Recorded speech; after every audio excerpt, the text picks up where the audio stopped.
Howdy, Beefalo Bart here, and welcome. Alright, this video is just going to be a little bit about me, my situation, what's going on with me in general, and life in general, what I'm doing with the channel, what I'm doing with my Discord, and what I'm doing with my time. So, as some of you will know, that I stay at home, and I am primary care for my elderly mother. I moved in with her and my stepfather about almost 2.5, 3 years ago, because my stepfather had cancer and he had been fighting it for more than 20 years, and he had been kicking its ass quite good, and it came back with a vengeance, and it got to the point where his liver was shutting down, his kidneys were shutting down. Um, we're having to do dialysis 3 times a week. He got to where he just couldn't walk, where I would almost have to pick him up to put him in the car to take him to dialysis or doctor's appointments and so forth. He had previously had been fighting with bone marrow cancer, uh, which really wreaks havoc on your immune system. And, you know, it got to the point where there were a couple emergency room visits, and ended up to where, he finally passed, and he will be missed. I mean, he was a great guy. One of those guys that if your mother was going to get remarried, this would be the guy that you would pick, because he was just a good person, good Christian man. Took care of my mother, not just financially, but morally. He was a good person, and he will be missed. Um, and shortly after, my mother started getting more and more health issues. She's had knee replacement surgery. She has Parkinson's, diabetes, and a few other things along with the mix. And she began needing more and more attention on a daily basis. And with that, the need to keep up after her. At some point, we knew that she was going to lose her mobility, and she's gotten to the point where she is wheelchair bound.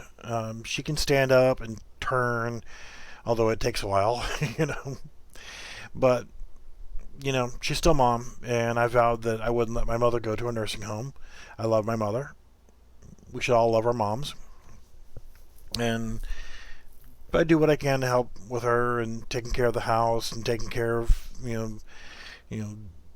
doctor's visits, picking up medication, grocery shopping, cooking, cleaning, being the perfect housewife, right? So try to do what I can to go along with the fact that I've got back problems, knee problems, foot problems. Uh, Again, as many of you know, my right foot was crushed in an industrial accident. Oh God, it's probably been about 15 years ago, and it's left me with permanent issues with my lower back, my knee, and my foot from falling off of the machine, my foot being crushed, and that kind of stuff. Not to mention my time in the Army, carrying a 120-pound rucksack at times probably didn't help with my lower back. So I continually have back problems. So the knee and foot, that's also related to the industrial accident. I've covered that in other videos. And sitting around quite a bit has not helped with my overall physique. I have not lost weight where I should be, and I don't get up, and I'm not as mobile as I should be. So I'm trying to take a few steps to rectify that. Try to walk more every day, and try to get more done around the inside and outside of the house more each day. So I can't, with my mother being wheelchair bound. She's fallen a couple times, which is problematic, and I don't want her to be in a nursing home, but I don't want her to be here and fall down and there not be anybody to pick her back up. I mean, you know how that goes. You don't want your mama to be a problem. We've seen those commercials on TV. Help, I've fallen and I can't get up. Yeah, well, it's different when it's your mother. It's funny on a commercial, but if you think about your mother being elderly and already having bad knees and other problems with mobility related to Parkinson's and neurological problems, and you think of your mother falling down and not being able to get up and dying on the floor and nobody even knowing for a week, that would be a nightmare. So, kind of moving away from the morbid side of all that, also being problematic is I love my mother. I really do. That's not a problem. But she talks in her sleep. And she doesn't just talk. Occasionally, she will yell and scream. One morning, about a week and a half ago, I'm laying in bed. A lot of times, she will sleep in. I've got one of these power lift recliners to help her get in and out of the chair, to get into the wheelchair and go to her potty chair and things of that nature. But so a lot of times she's either in her bed or she's in the living room and in the chair. And that morning, I'm awoken to the sound of my mother screaming, "Oh, help me! Somebody help me!" Okay, I freak out. My mother's calling for help. It's like 6 o'clock in the morning. I jump up, trip on the blanket getting out of the bed, fall, hurt my ankle, hobble out there, and she's snoring her ass off. She was dreaming and yelling in her sleep at something. One morning, 2 days ago, she's screaming at the top of her lungs, "Oh, oh, oh, get off of me!" And I go out there, and then I hear her say, "Somebody get this dog off of me." And she's still snoring between her bouts of yelling. It's funny as hell for you guys. It's funny as hell to think about now, but I can't get any damn sleep. Because it's every morning, 3, 4, 5, 6 o'clock in the morning. Throughout that time of the morning, she's having dreams. Sometimes she's talking, some carrying on conversations, giggling, laughing, or screaming at the top of her lungs at bloody murder. So I can't sleep. My sleep schedule's absolutely just screwed up. My eating schedule is screwed up because when she finally does wake up, it's usually 2 o'clock in the afternoon. So I try to stay up and get my sleep schedule to match about the time she normally wakes up so that I can prepare lunch, which would then be breakfast actually, and try to make sure she eats, takes her medication. If she needs to get clean, I help her get to the shower. I don't undress her. She can handle that. The last thing you want to see is your mama naked. Love my mama, but I don't want to see her naked. There are certain parts of my mama I don't want to know about. But, it's one of those things where,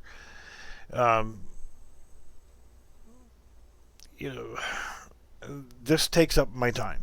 So between dealing with mom and cooking and cleaning and taking care of the house and all that stuff, is why I started making more videos. And in the past, and I will continue to do more of them, I just had to take a break from Unreal Engine 4, but I was doing a lot of videos for Unreal Engine 4, and I was getting some tips and donations here and there, and that does help greatly. Because, thanks to tips and donations, I can afford to buy stuff like a new pair of shoes. I've been wearing the same pair of shoes for 7 years. Well, I have like 8 other pairs, but I like those. So yesterday was my birthday, so today I went out and bought a new pair of shoes. I have no income because the fact that I stay here and take care of my mother, I can't leave. There is an option of maybe getting a part-time job in the mornings, but how much money can you really make from a part-time job? And it has to be something where it's not strenuous, where I'm lifting things or walking or standing up of that nature. So part of what I've been doing is going back to some of the gaming videos, not just making video games, but actually playing some, because I need entertainment as well. And my other passions, which are AR-15s, 1911s, Jeeps, things of that nature.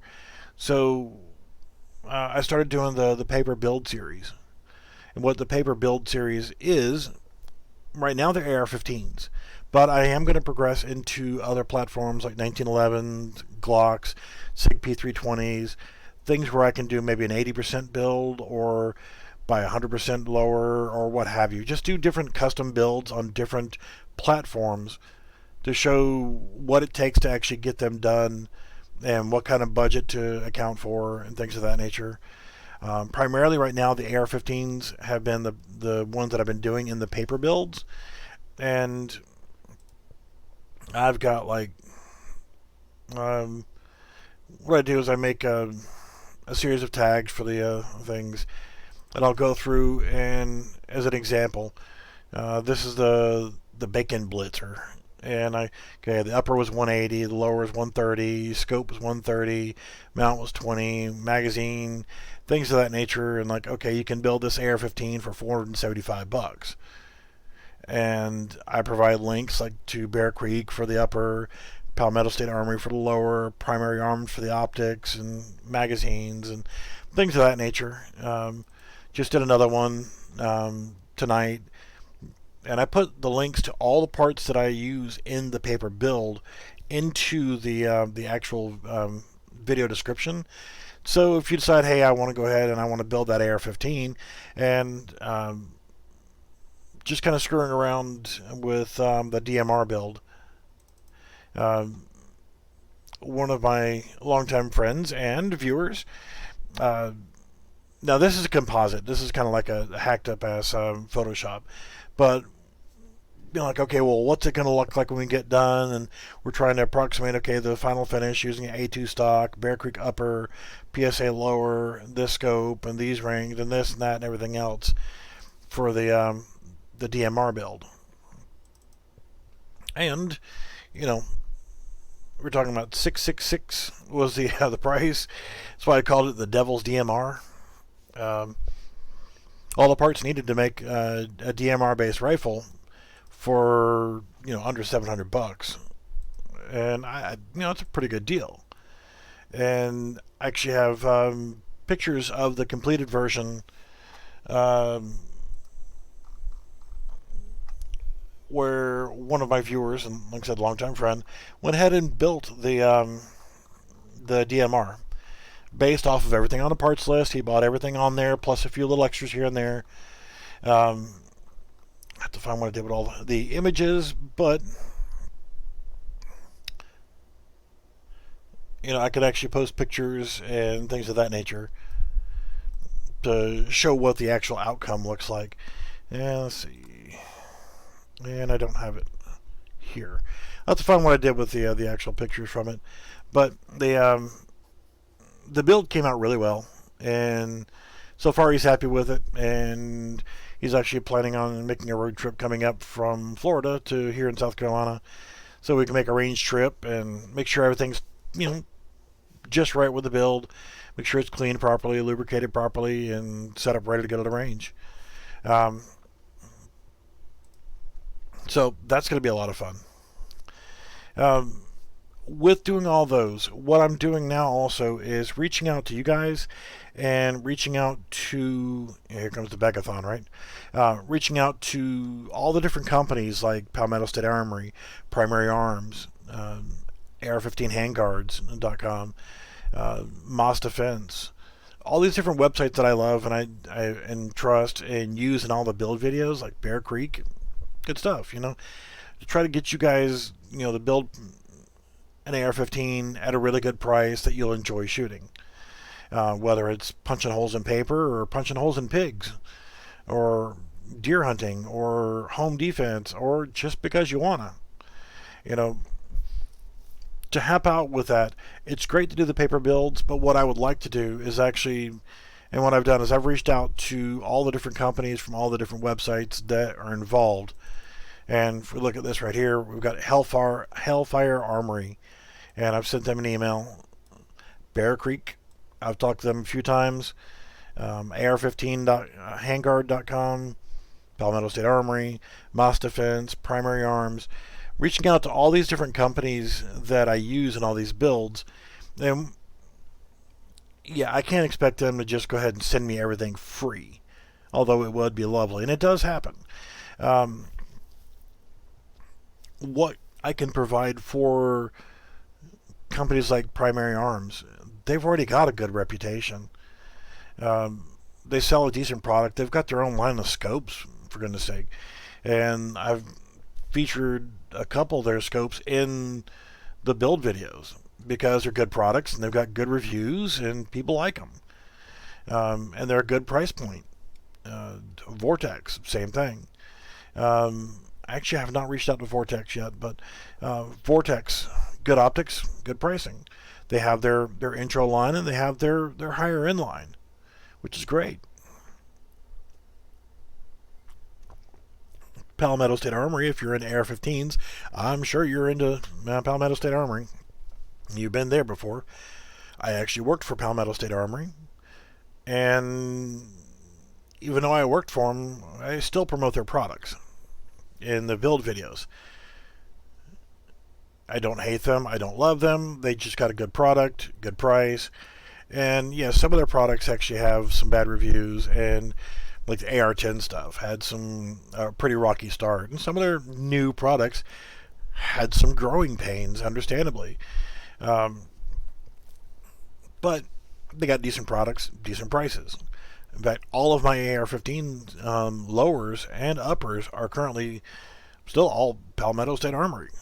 And they work. They work quite well. They're all good enough for me to deal with, and I've had no problems at all. No problems. Zero issues with any of my pieces.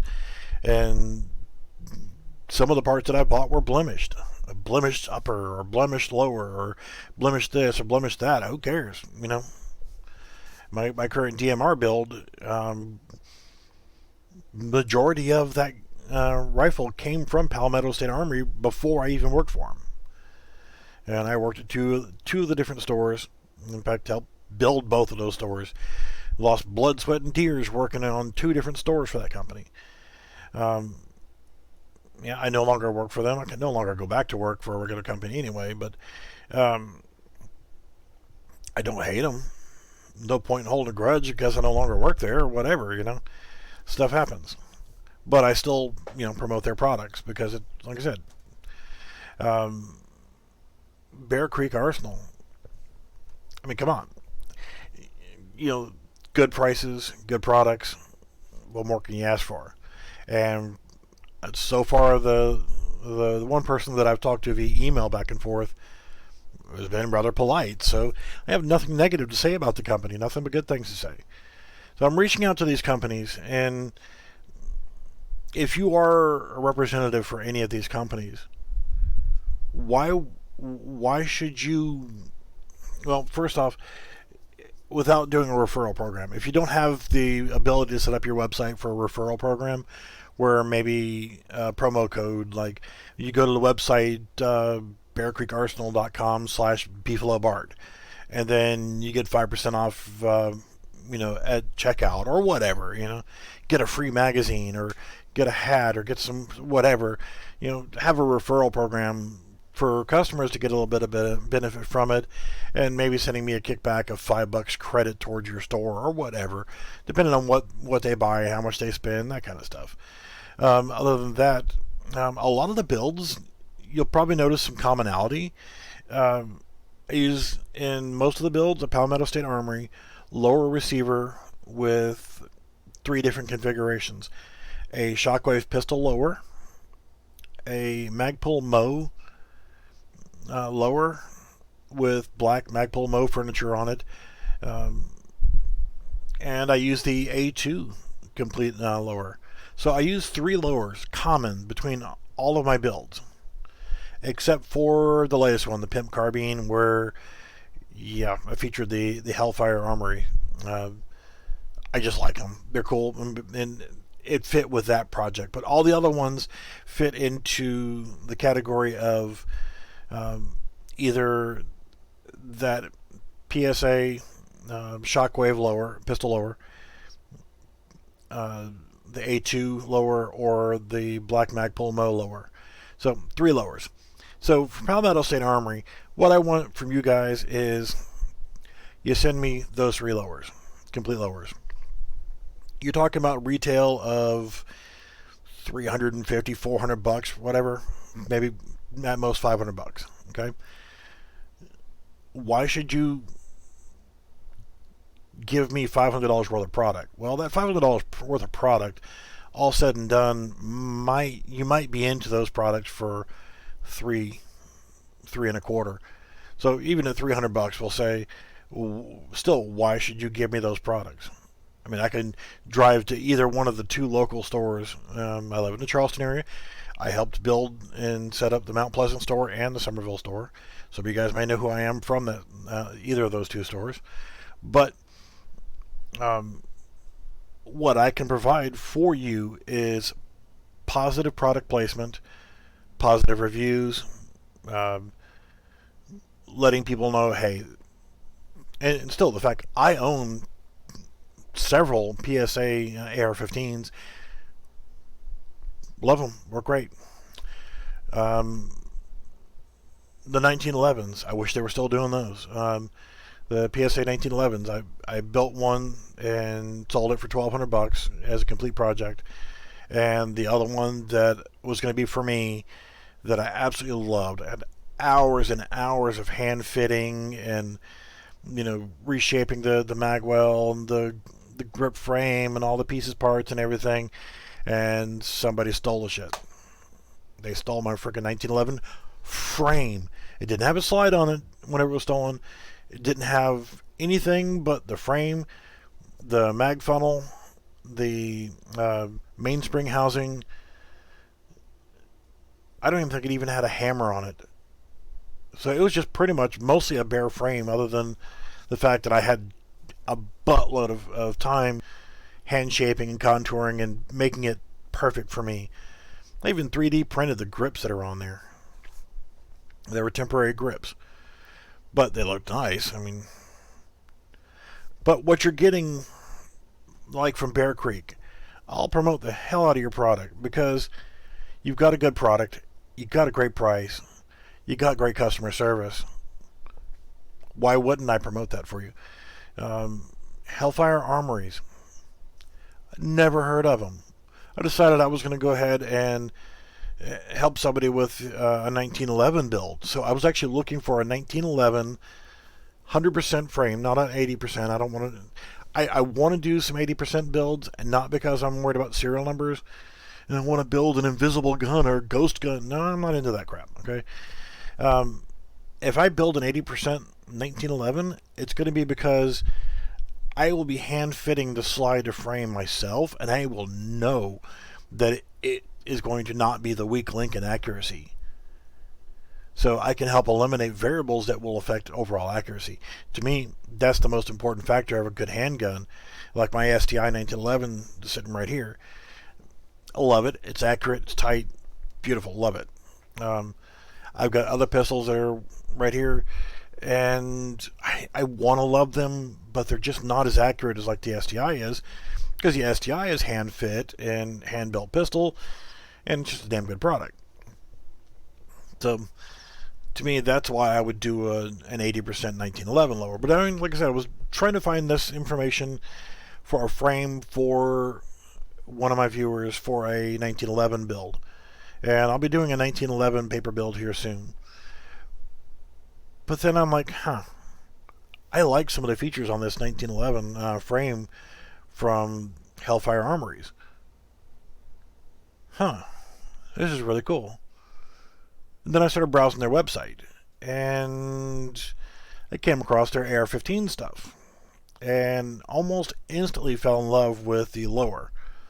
Then I saw that they had the upper, and I've been wanting to buy an AR-15 upper, lower, and handguard all in the white, so that I can actually make sure everything is perfectly fit myself. 100% on everything. I'm not going to buy an 80% lower, but make sure everything is perfectly fit and everything is great, and do the finishing myself, anodize it myself, and apply Cerakote for touch-ups and accents and so forth.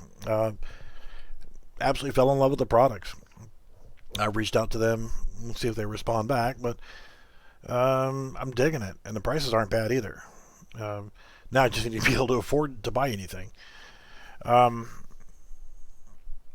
companies I've featured in these builds, what you guys are going to get if you choose to help me out here.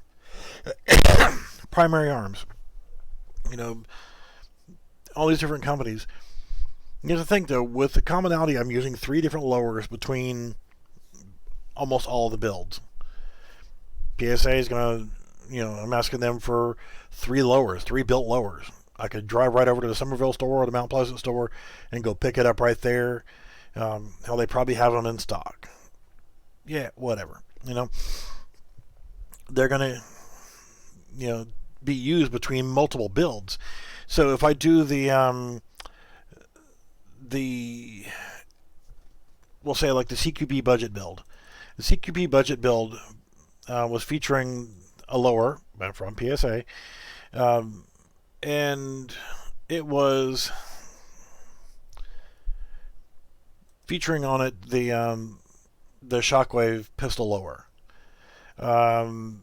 There were a couple other ones that I did. They were also using that same lower in different configurations on the upper, but the lower stayed the same between a couple different builds.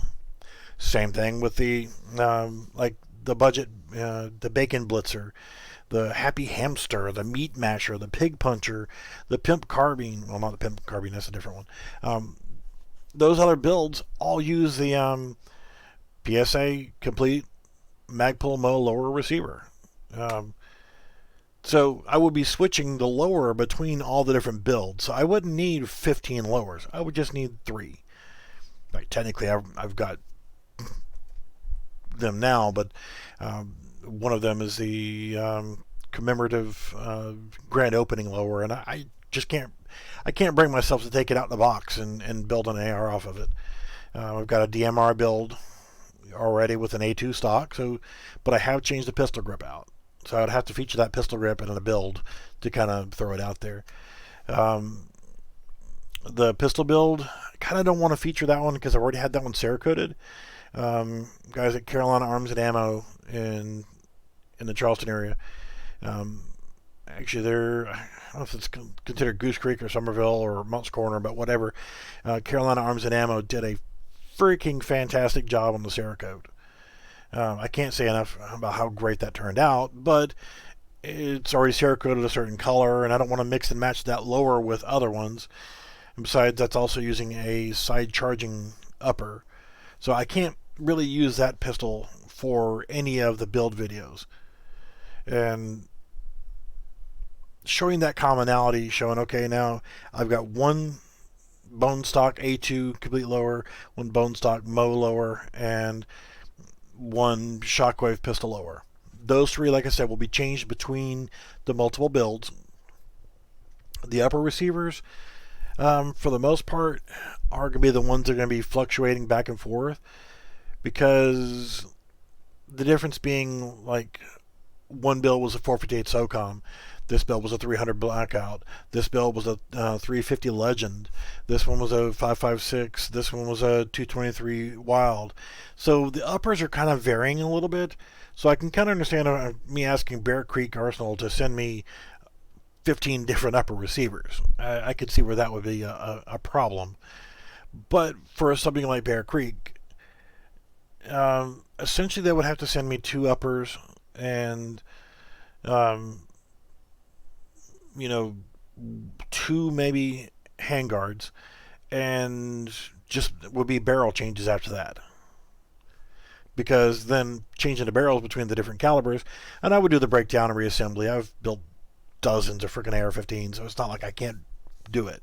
So I mean, I could just swap the parts back and forth and show, okay, this is a side charging upper and this is a standard upper, and all I would have to do is change maybe a charging handle, change the barrel, change the handguard as needed, could reconfigure the upper receivers based on the current build. So they wouldn't have to send out 25. I would be happy if they sent out 25 different upper receivers. I'm not going to argue with that. But there's a lower cost way that they can get into helping me out with that. As I said, primary arms, I've featured 3 scopes between all the different builds. The Vortex Strikefire 2, the 1-4x24, and a 4-14 as well. So 3 main scopes with the mounts to go with them So I wouldn't have to be asking Primary Arms for 15 different scopes, and some of them being $800 scope and whatever. We're talking about $180 for one, $130 for another, and like $160 for the other. So none of them are super expensive, but the end result will be that, hey, I love this scope. This thing is great. You got to go to Primary Arms and and grab this scope from them. I love this upper receiver. You got to go over to Bear Creek Arsenal and buy this complete upper receiver for this really good price. Or, go to Palmetto State Armory and grab this complete lower receiver already ready to go. Promoting these products, giving them really good feedback on the quality of the products, the quality of the companies that I'm dealing with. I just started using air15handguards.com for some of my builds, and I'll be using them for other stuff too, because they've got some really good products that I was seeing on their website. So, these companies would have to send, little small bits if they wanted to do that, and I'd be happy with that. Even if there was a need for certain ones being sent to me for the build and then packaged up and sent back, that's fine too. But the end goal is I would like to be able to take these builds that I'm doing, the paper builds that I'm doing, and be able to assemble them into a final product. I've got multiple indoor ranges nearby that I can go and shoot video on. There's a couple outdoor ranges that I can go to since I'm not able to work, but I am able to drive. I can go during non-peak times, like during the middle of the day when most people are at work. So a lot of times I can go to a public outdoor range and there may not be anybody, or it might be one or two people. So being able to do that, being able to put together the product and demonstrate it, hey, man, this thing is great. Love this, love that, and promoting your company, promoting your products in a positive manner. So it's like advertising. How much you're going to pay for a billboard on the side of the road for a month? How much you're going to pay for a 30-second commercial on television or on radio? How much are you paying for advertising already? How much are you reaching out to other YouTubers and sponsoring them with products? Between myself, my small community that love for it to continue to grow, and reaching out to all these great companies that I'm dealing with on these builds, to be able to get together, put together these products, and I'll maybe even get some products from them to give away, have a raffle, or have a just a plain giveaway. Do a contest or something, and be able to give away products. And yeah, it's good, inexpensive advertising, and a good way to promote your product and your product line and your people. Because you can have a good product at a good price, but if your people suck, then nobody's going to want to deal with your company. So think about it. And for those of you who are just plain viewers, you guys just come to my channel and watch my videos, please make sure you subscribe. It does help. Leave a comment. It does help. Watch the videos. Come to my Discord channel. Request a video. Hey, can you do a video on a 1911 or an 80% Glock? Or I'll reach out to companies like Glock Store and things like that to see if they want to jump on board and sponsor those as well. But if you guys have requests for videos, it's up to you guys to say, hey, can you do a video on whatever? And then for me to be able to reach out to these different companies like Ghost Guns for their 80% P320 build. Yeah, I mean, it'll cost you more to do an 80% build than it would for you to go to the store and buy the actual pistol. But if you want to do a 1911 build, if you want to see whatever, I can put together the pieces part for these paper builds, put the videos up, and then reach out to the companies that I'm doing these builds on, saying, hey, do you guys want to jump in and add any input to this or sponsor this build, with your product from the video, things of that nature. But also, the majority of my income comes from you guys, the viewers, the people who come to my channel and watch. I get tips, donations, things of that nature on a regular basis. I have links to PayPal. I don't have Patreon anymore, because I was offering a product via Patreon and was getting screwed on a regular basis. So I lost product and got no money. Essentially, got screwed 3 different times. And I'm sorry, just can't let it happen again. So with PayPal, it just is the easiest way. If I'm doing a live stream, which I do a lot of live streams, which I'm going to be doing a live stream again here shortly, playing a game. But if you make a donation or tip while I'm in the video, it plays a cool little thing, and Bender does a dance and that kind of stuff.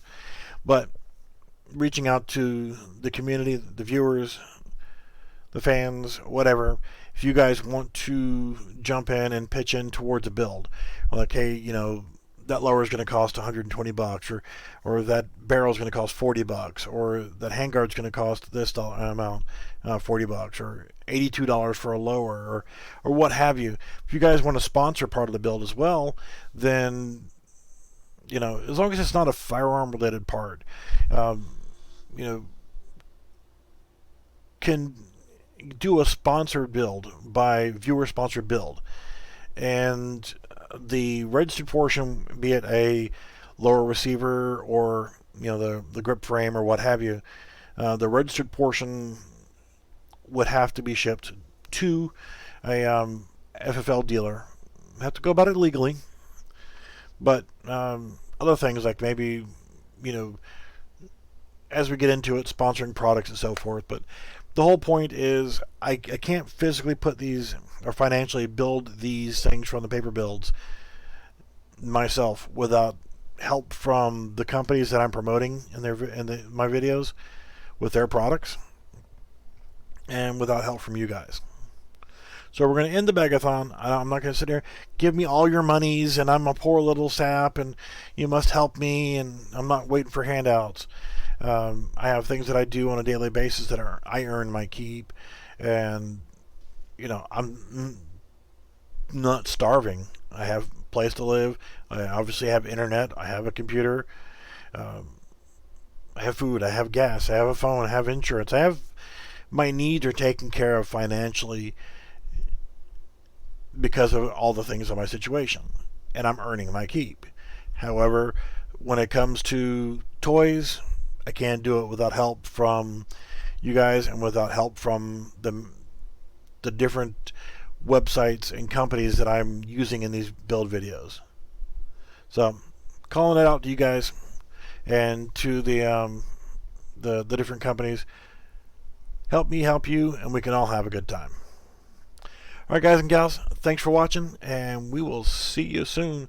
Make sure you stop by Discord and drop in some questions. Like I said, if you got any thing you want to see, any kind of build you want to see, if you're looking for a particular part, I can help research it. When it comes to the Unreal Engine 4 stuff, I haven't been very much help with that lately, but I'm going to try to get back into it some, because I'm trying to learn some other things about it. Instead of the general stuff that I had been doing before, I'm trying to learn a couple new things to actually be able to teach them. I can't teach you guys how to do something that I don't know how to do yet. So in the meantime, I'll help you get through your mental block. If it's not something I know how to do, I'll help you to find the resources to find a way to fix your problem. So if I can't fix it directly, I can help you fix it indirectly. Thanks again, and we will see you guys soon.